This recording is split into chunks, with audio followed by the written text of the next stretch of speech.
Hello friends, welcome back to my channel love bites. আমি আফসানা চলে এসেছি আবার নতুন একটা রেসিপি নিয়ে, আফগানি চিকেন। তো আজকে অনেক দিন পরই আবার ভিডিওতে ভয়েস দিচ্ছি। কয়েকদিন শুধু শর্টসই দিচ্ছিলাম।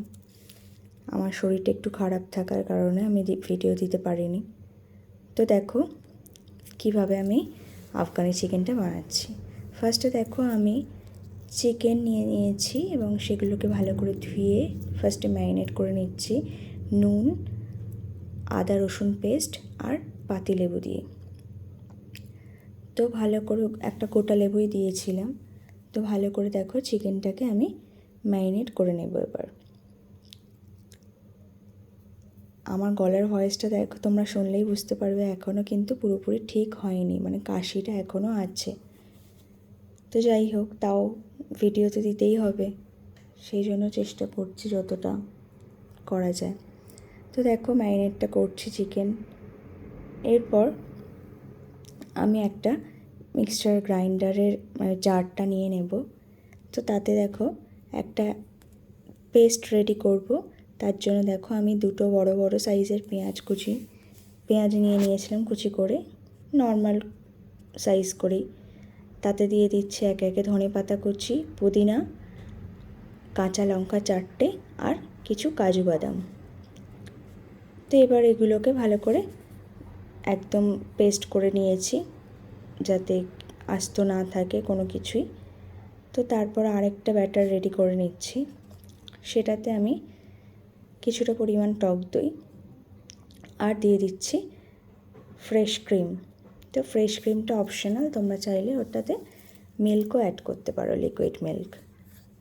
তারপর আমি যে মিক্সচারটা রেডি করেছিলাম, গ্রিন মিক্সচার, মানে ওই ধনেপাতা পুদিনার, সেটা ওই মিক্সচারের মধ্যে মানে টক দই ক্রিমের সাথে অ্যাড করে দিচ্ছি, ভালোভাবে মিক্সড করে নিচ্ছি। তো তারপর আমি যে চিকেনটা ম্যারিনেট করে রেখেছিলাম, ওটা বেশ 10-15 মিনিটের জন্য ম্যারিনেট করে রাখলেই হবে। তো সেই চিকেনগুলো আমি একে একে ওই মিক্সচারের মধ্যে ভালো করে মিশিয়ে নিচ্ছি। এটা চাইলে তোমরা একটু বেশিক্ষণের জন্য ম্যারিনেট করে রাখতে পারো, না হলেও কোনো ব্যাপার নয়। যদি হাতে কম সময় থাকে তো বেশিক্ষণ ম্যারিনেট করার দরকারও পড়ে না। তো তারপর দেখো এটাকে আমি একটা কড়াইয়ে তেল নিয়ে খুব মিডিয়াম লো আঁচেই আমি পুরো চিকেনগুলোকে একটু ভেজে নিচ্ছি। একদম রোস্ট করে নেব না, একটু হালকা করে ভেজে নিচ্ছি।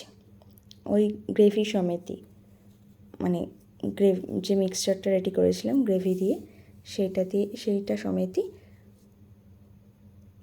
ভালো করে ভেজে নিচ্ছি, এপিট ওপিট করে ভেজে নিচ্ছি। ফার্স্টে একটা সাইড হয়ে যাওয়ার পর উল্টে পাল্টে দিয়ে আবার আরেকটা সাইডও ভালো করে ভেজে নিচ্ছি। তো দেখো আমার ভাজা প্রায় হয়েই গেছে। তারপর আমি একটা কড়াই নিলাম। কড়াইতে আমি সাদা তেল দিয়ে দিয়েছি পরিমাণ মতো, খুব বেশি পরিমাণে দেব না। চাইলে তোমরা বাটার বা ঘিও অ্যাড করতে পারো। তো আমি আমার বাড়িতে ঘি বা বাটার অ্যাভেলেবেল ছিল না বলে আমি তেলই দিয়েছিলাম। তো তারপর আমার যে গ্রেভিটা রেডি করেছিলাম সেটার যে মানে ভাজার পরে যে এক্সট্রা গ্রেভি ছিল সেটা দিয়ে এবং আমি কিছু তাতে কড়াইতেই তেজপাতা এবং কিছু গরম মশলা অর্থাৎ এলাচ, লবঙ্গ, দারচিনি দিয়ে ভালো করে একটু গ্রেভিটাকে ভালো করে নাড়াচাড়া করে নিচ্ছি।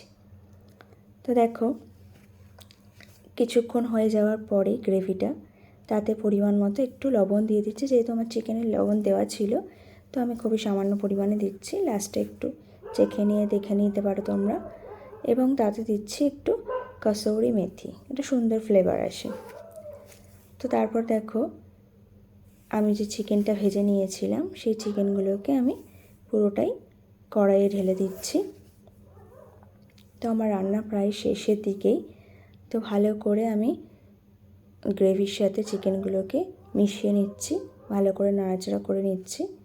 এবার ওই পাত্রে যে গ্রেভিটা লেগেছিল অল্প একটু, তাতে একটু জল অ্যাড করি, খুব বেশি না, সামান্য পরিমাণে জল দিয়ে ওটাকে ধুয়ে নিয়ে ওই কড়াইতে দিয়ে ঢাকনা চাপা দিয়ে দিচ্ছি। এবার এই গ্রেভিটা সামান্য কিছুক্ষণ মানে সময়ের মধ্যেই হয়ে যাবে রেডি। তো তারপরে দেখো আমি ঢাকনা খুলে একটু চাট মশলা অ্যাড করলাম, সুন্দর একটা ফ্লেভার আসবে আর খেতেও খুব টেস্টি হয়েছিল। তো তারপর দেখো আমি আবার ঢাকনাটা চাপা দিয়ে গ্যাসের ফ্লেমটা অফ করে দিলাম, মানে আমার রান্না কমপ্লিট। এবার আমি একটা সার্ভিং বোলে সার্ভ করে নেব।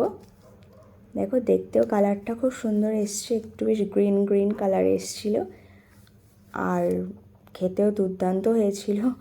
মানে আমার নিজের হাতে রান্না বলে বলছি না, কিন্তু তোমরা অবশ্যই বাড়িতে ট্রাই করো, খুব ভালো লাগবে। তো প্লিজ এরকম ভিডিও যদি ভালো লেগে থাকে বা আরও যদি পেতে চাও আমার চ্যানেলটাকে সাবস্ক্রাইব করো, লাইক কমেন্ট অ্যান্ড শেয়ার করো। Thank you.